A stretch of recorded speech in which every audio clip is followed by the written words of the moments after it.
if we want to live well, both externally and internally, how well we live here simply depends on how well we manage our surroundings and how well we manage ourselves. Fundamentally, life is management. If you don't know how to maintain your body, your mind, your emotion, your situations, your life in general, your home, your communities, nations and the world, the quality of our life is just how well we manage things with ourselves. But generally, we are thinking of management, we are applying ourselves to management only in terms of business management or industry management, or generally we are talking management only with economic situations, not life as a whole. In many ways, it's unfortunate that today the most predominant factor that rules the planet has become economics. The other aspects of life have been totally pushed to the corner. When economics rules, when economics is the only thing that we are thinking about, we will tend to become very gross and unhappy in so many ways. What I see is, we are conducting various levels of programs to very top-level executives in some big corporations in the world, major corporations in the world. What I see is people who have failed in their lives, they're suffering their failure. People who have succeeded in their life, they're suffering their success. If you suffer your failure, it's okay, because failure comes easy. If you suffer your success, that is tragedy, because success doesn't come easy. So, something that you worked for, something that you always longed for, something that you wanted to create in your life, when it happens, if you start suffering that, that's the real tragedy of life. But a large number of successful people on the planet are suffering their success. When I say suffering their success, if you look at people, look at yourself and see, you're still young people, most of you. When you're 5 years of age, how happy you were, and today, how happy you are. If we make a chart out of it, a graph out of it, is it moving upward or downward? In 24 hours' time, how many moments are you really happy? If you look at this, is it going up or down?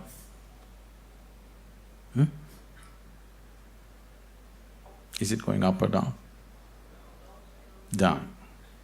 So that means you're a bad manager. Because after all, everything that you did in your life is in pursuit of happiness, isn't it? All that you're doing in your life, you're doing it because you believe that is your happiness. You educate yourself, you pursue careers, you build families, you run after your ambitions. So many things you do because somewhere you believe fulfilling those things will bring you happiness. After doing all that, if happiness is not multiplying, it is going down, that means you are a bad manager of yourself. Anybody who does not know how to manage his own body, his own mind, his own emotion and his energies, if he is managing outside situations, he is only managing them by accident, not by intent, the way he wants it. Because if you do not know how to manage your mind, how to manage your energies, how to manage your interiority, managing the outside is bound to be accidental. When you manage situations by accident, you exist as an accident. When you exist as an accident, you are a potential calamity. When you exist as a potential calamity, being anxious all the time becomes a natural part of life. Anywhere you go today, people are talking stress management. Especially a few years ago when I first went to United States, wherever I go, people were talking stress management. I could not understand why anybody wants to manage his stress. I can understand you want to manage your business, your finance, your family, your property, whatever, but why would you want to manage stress? It took me a while to understand these people have come to the conclusion that there is no other way to live. Somehow people have come to the conclusion that if you do things in the world, you're bound to be stressful. One is not stressful because of what they're doing. One is stressful because he's a bad manager of himself. He doesn't know how to manage his own systems. That is why he's stressful. It is not the nature of the job which makes one stressful. You ask a chaparasi, he is also stressful. You ask the top executive, he is also stressful. Everybody believes their job is stressful. No job is stressful. If you have no control over your own systems, you will be stressful. Whether you do something or you don't do anything, isn't it so? See, management means… fundamentally, management means we want to decide the course of our destiny. That's management, isn't it? We don't want to live here by accident. We want to take our lives where we want to go. That's management, isn't it so? If you're managing by accident, you are not a manager. Without you, things will run better. So once you say, I'm a manager, that means somewhere you have decided that you want to go in a particular way. You want to have a certain kind of situation, both inward and outward. So everybody is a manager in his own capacity, but in different levels and different types.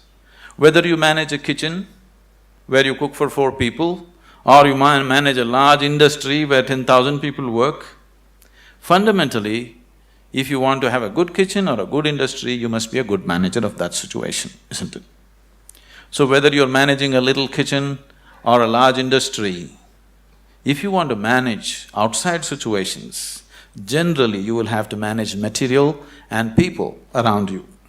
If you have to manage 10 people or 10,000 people around you, you have to manage 10 minds or 10,000 minds around you. But if you have no management over your own mind, you managing 10,000 minds is going to be a disaster.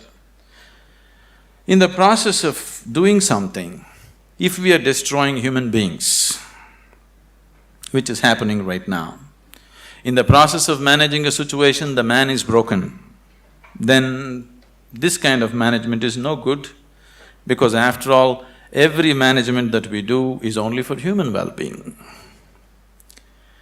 If we are doing management for human well-being, in the process of doing something, in the process of managing situations, it is not only about producing something or making profit. Human beings should rise to their full potential.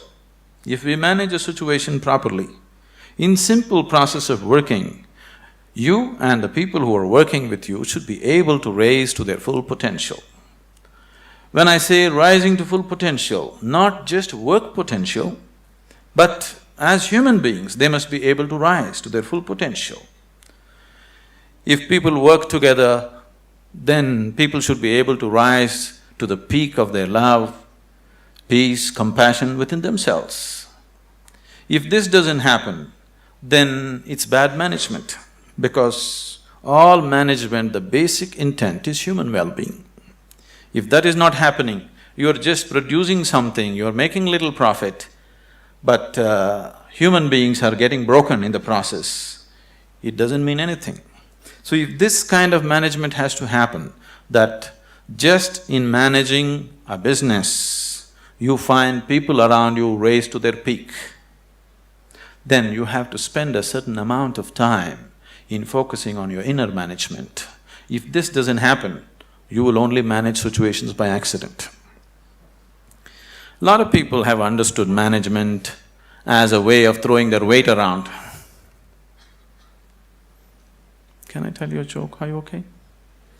On a certain day, a lion was really feeling great within himself. He just was walking and a little rabbit was going, he caught him. and roared at him, "Who is the king of the jungle?" The little rabbit, terrified, said, You, of course you."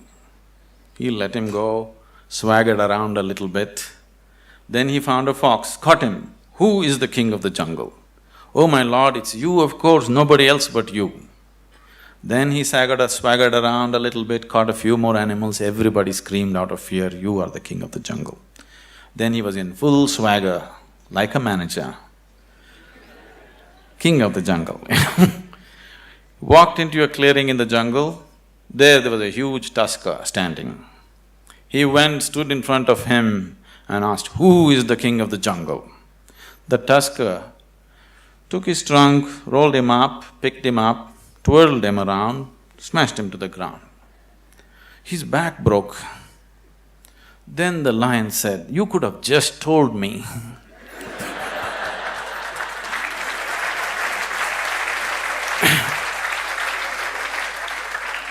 But the tusker said, "You see, I had to make my point." So, lot of people generally are thinking management means just throwing their weight around. Throwing your weight around is not management, any fool can do that. If you manage a situation, not just things happening there, people should feel elevated, just being in that space. Otherwise, it is not management. Above all, if you go to your place and you manage a situation, you must feel wonderful being there. If that doesn't happen, you are not a good manager. So if this has to happen, you need an inner dimension. When I say inner dimension, what is inner dimension? When I say inner, I'm not just talking about the body or the mind, because both this body and mind you gathered from outside in certain ways, isn't it? For example, this physical body, when you were a child, this body was only this much. Now it's become this much. How did this happen? How did this happen? That's a question. How did this happen? You grew up, how did it happen, I'm asking?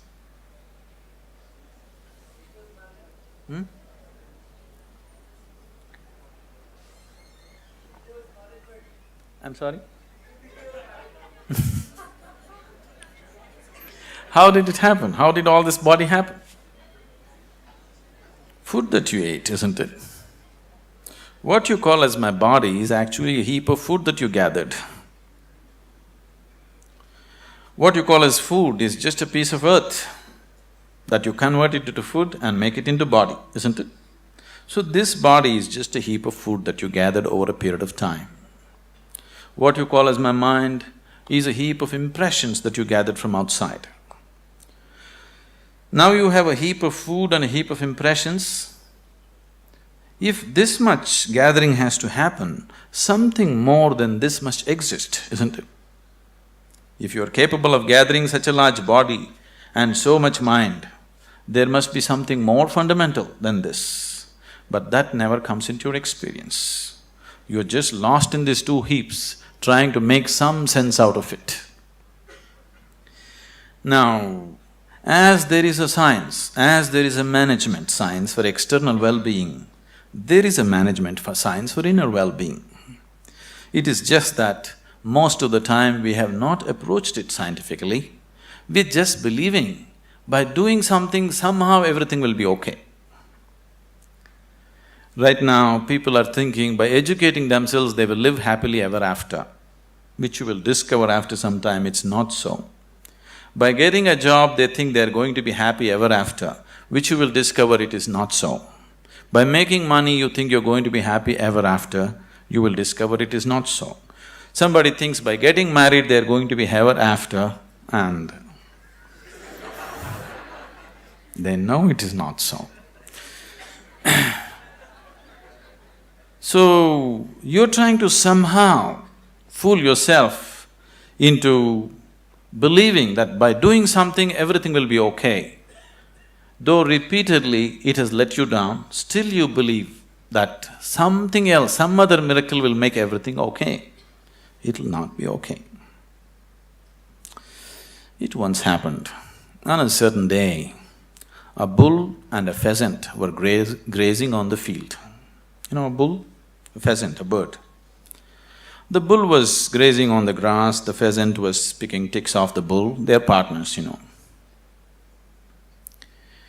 Then the pheasant looked at a huge tree which was at the edge of the field and very nostalgically said, "Alas, there was a time when I could fly to the topmost branch of the tree, but today I do not have the strength even to fly to the first branch of the tree."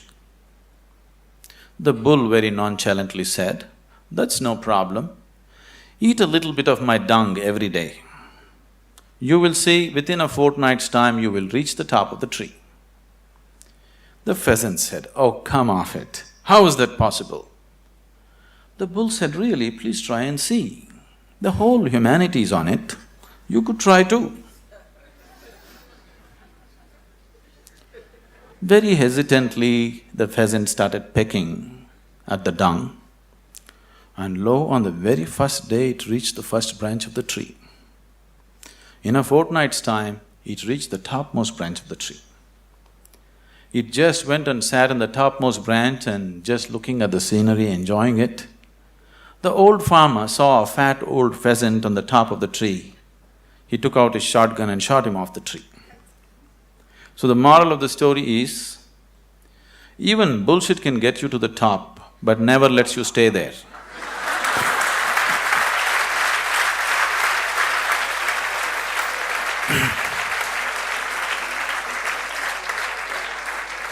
So, if you are seeking a life of fulfillment, if you are seeking a life of joy and peace and well-being within yourself, don't try to bull yourself in some way. You must do the right thing, otherwise it won't work. Now that you are managers or to be managers, probably, definitely, I hope they have taught you that unless you do the right thing, it doesn't work with outside. The same goes with the inside. Unless you do the right thing, it just doesn't work. You may just bull yourself to believe that this will make me all right, that will make me all right. Yes, for a moment, but the next moment you crash. Please see,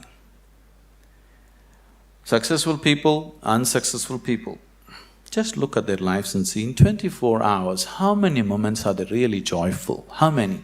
You go on the street and see how many joyful faces do you see on the street? Very, very few, isn't it so? Yes? If you see any, usually they are young faces.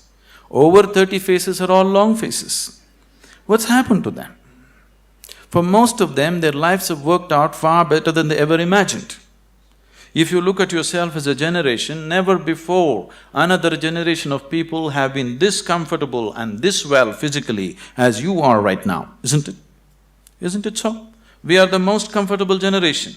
No other generation has known these kind of comforts and conveniences. But still, are we any happier than what people were? This is simply because we did not do inner management. We just did external management, no inner management. In the process of creating what we want, the very source of our life, this planet, we're just destroying, isn't it? In pursuit of our happiness, we are just making a bonfire out of this planet, but still we are not satisfied, nor are we any more joyful than what we were 500 years ago as people were, isn't it? So somewhere, we have neglected the interiority. So to turn inward, what is needed?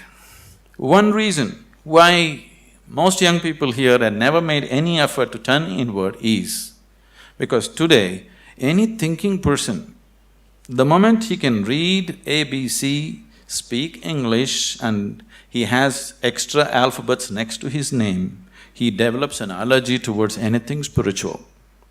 This is not your fault. These so-called spiritual people have made such jokers out of themselves.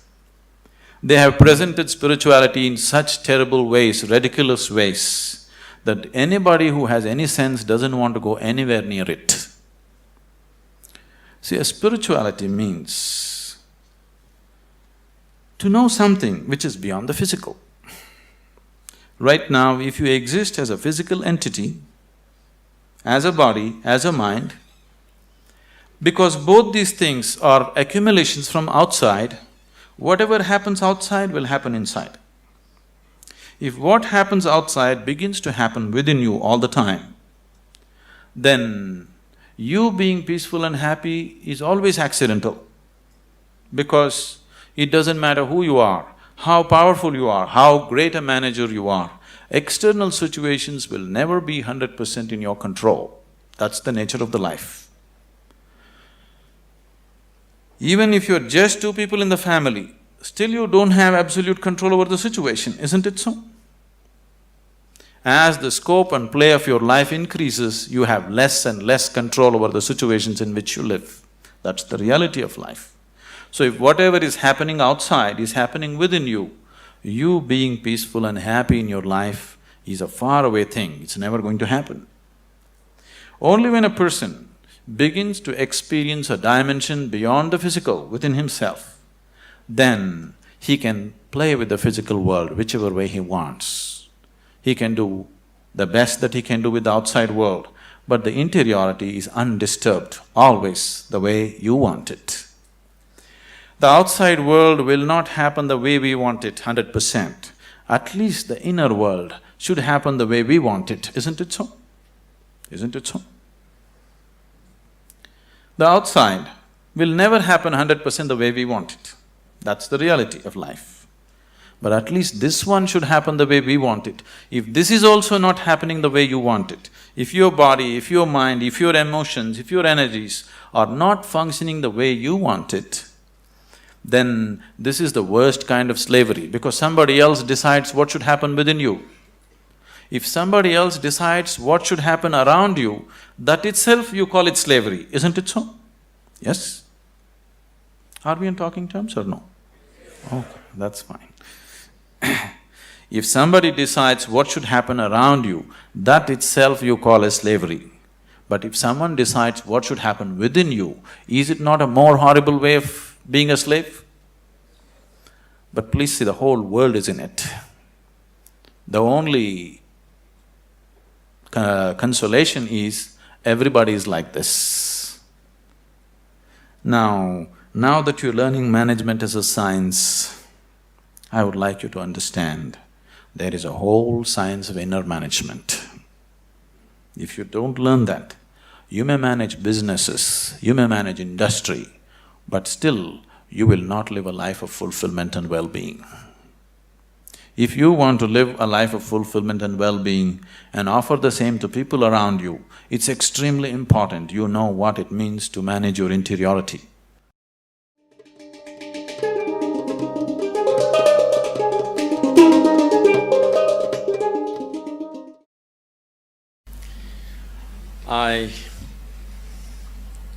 I really don't know how you feel today going out of probably the last step of your education, or at least one step of your education, a major step of your education. Because when I studied in the university, I did not go to my convocation.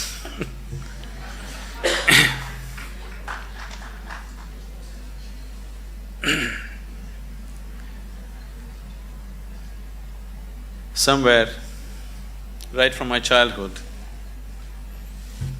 Are you okay for a story?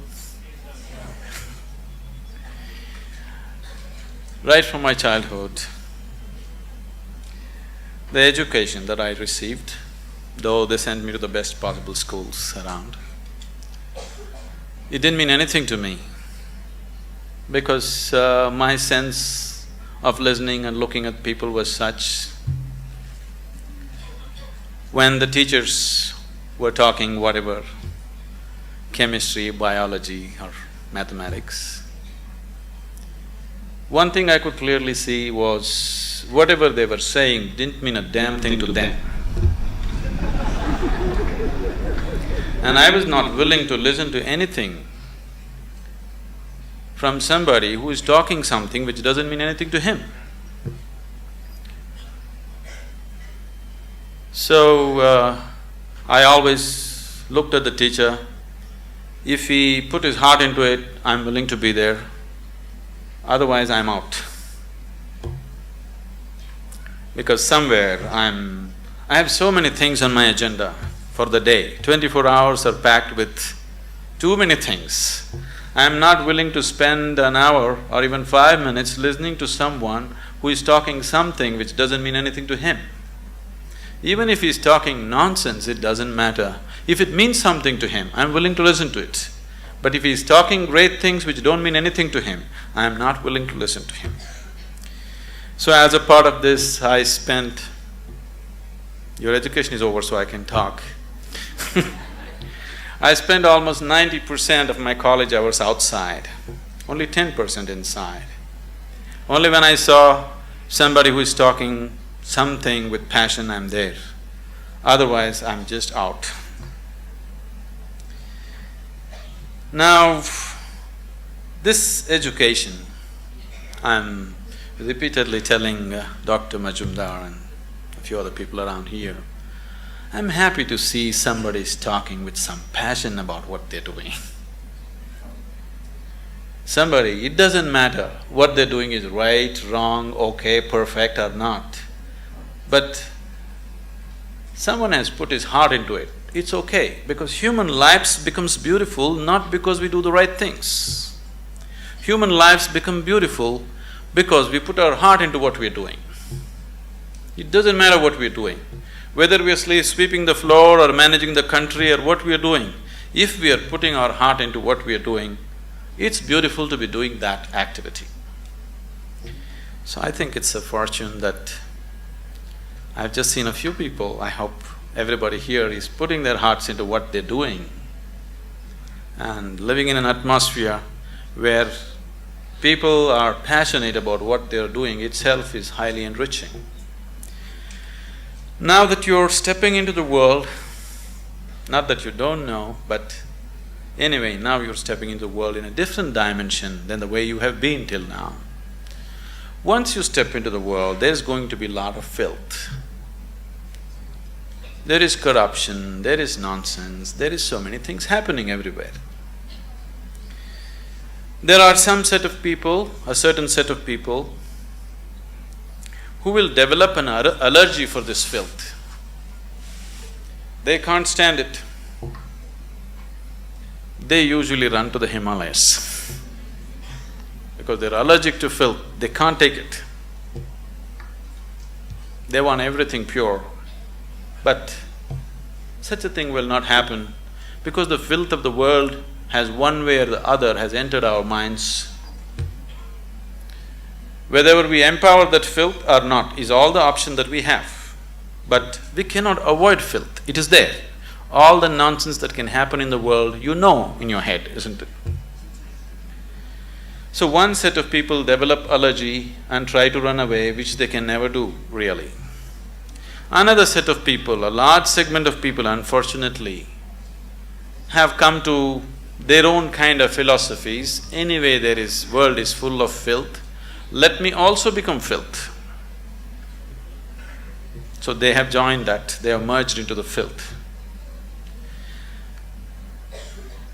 What we call as filth can also be great manure, Indian spirituality has always used lotus as a symbolism. A lotus flower has always been the main symbolism for Indian spirituality. Why a lotus flower is? A lotus flower grows best where the filth is thick. This filth which is stinking, which you can't bear, has transformed itself into a fragrant, beautiful flower. This option also is with us every moment of our life. If the atmospheres that we live in make us… we cannot call ourselves managers. If we make the atmospheres that we live in, only then we can call ourselves managers.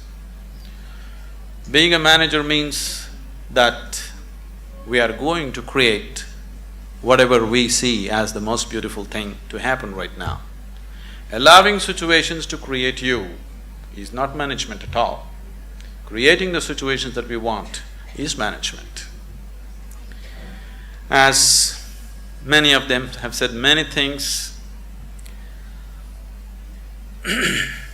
this process of education, there is a certain acceleration now that education is over, you're stepping into a new dimension of life, the excitement, and it's always beautiful to step into something new that you believe is going to be wonderful.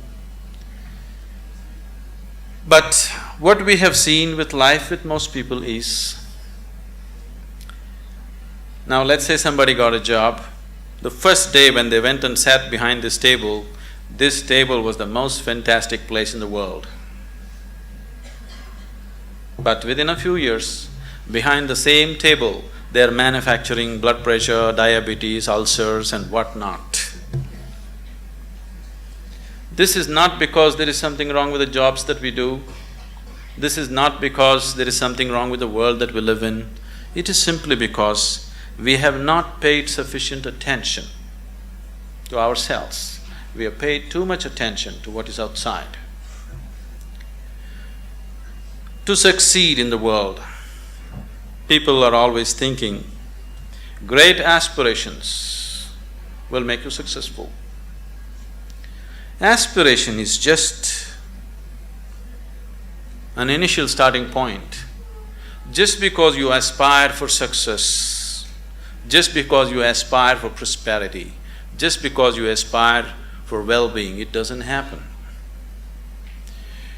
Success, prosperity, well-being happens because you have made yourself capable of creating those things. Everybody aspires. Who is not aspiring for success in the world? Everybody is aspiring. Even a beggar on the street is trying to be a successful beggar, isn't it so? Every human being is aspiring for it, but only those who have made themselves capable will succeed. Making yourself capable not only in terms of management skills and other things, but that is needed too, but making yourself capable as a human being to go through situations untouched, to be like a lotus flower, even if you're in the filthiest of situations, to maintain your beauty and fragrance. If one has this, he will float through this life untouched. If one doesn't have it, life will eat him up in so many ways.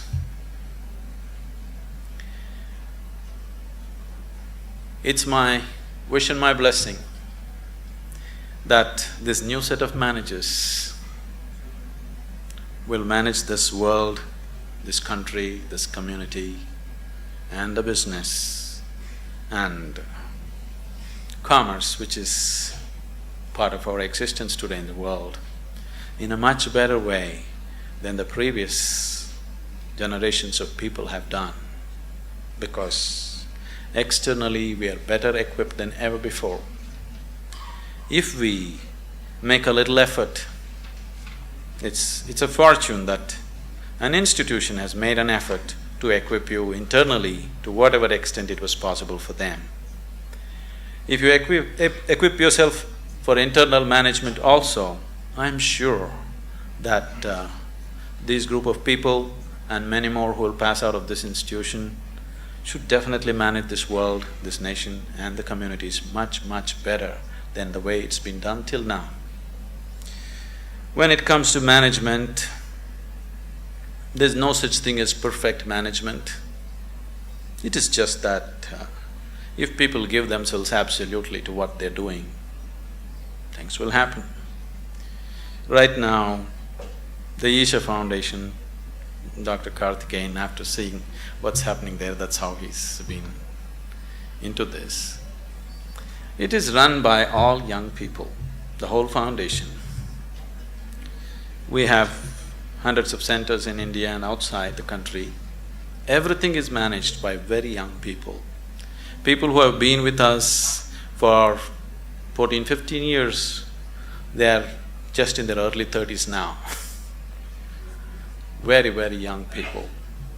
No senior people, no experienced people, just young people, raw hands. I took this as a challenge to make it happen through them, not using any kind of experience. I'm not against experience, I'm not against that, but I wanted to make a statement that incredible things can be done, not because we know how to do it. Incredible things can be done simply because we are committed that we want it to happen, that's all. Today, this has grown into a voluntary organization with over 200,000 active volunteers around the world. And we have taken enormous projects of social significance. All these things are handled by volunteers.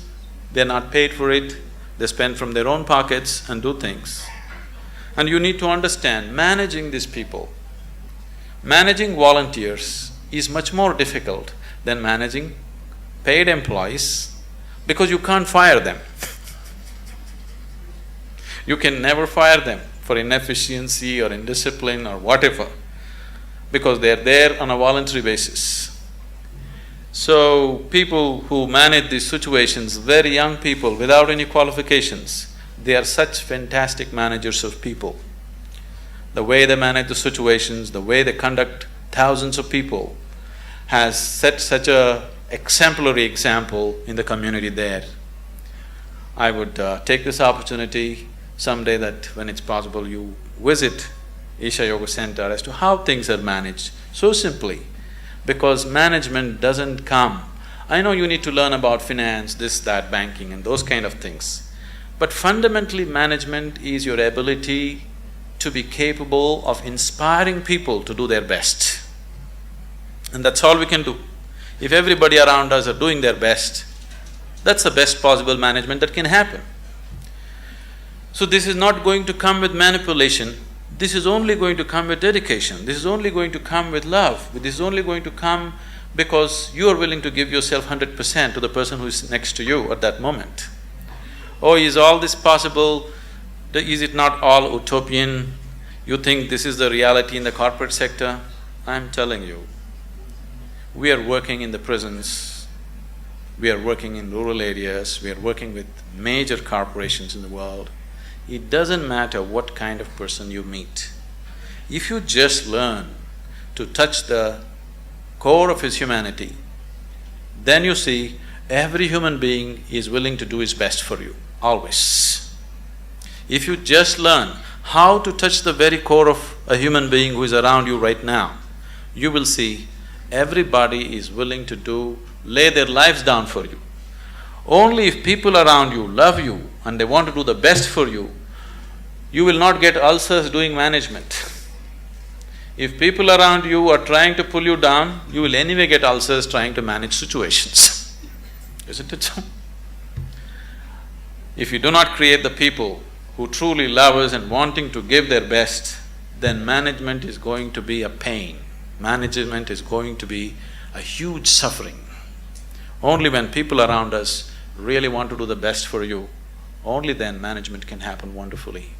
It's my wish and my blessing that all of you turn out as truly great managers of yourself and the world around you.